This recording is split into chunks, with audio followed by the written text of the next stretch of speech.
ჰოლოკოსტის მსხვერპლთა ხსოვნის დღისადმი მიზნულ გამოფენას ისრაელის სახლი დღეს უმასპინძლებს. ჰოლოკოსტის მსხვერპლი 1933-45 წლებში 6 მილიონი ებრაელი გახდა. ებრაელთა გადარჩენის და ღირსების დაცვის დროს 4 ქართველი გრიგოლ ფერაძე, მიხეილ კეიდია, სერგი მეტრეველი და საბა ყდიაშვილი დაიღუპნენ.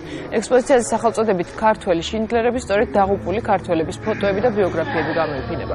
საქართველოს-ისრაელის ბიზნეს პალატისა და ისრაელის სახლის პროექტის მიზანი სამ უცნობ ქართველ გმირზე დოკუმენტური ფილმის გადაღება და მათთვის უმაღლესი ჯილდოს მსოფლიო ხალხთა მართალი შვილის წოდების მინიჭება. ღონისძიება ისრაელის სახლში დღეს საღამოს 5 საათზე დაიწყება. ჩვენ უკვე გამოუშვით ბუკლეტი, რომელიც უნდა იყოს საზოგადოების განხილვის თემა საქართველოში აკადემიურ წრეებში და ასევე ისრაელში.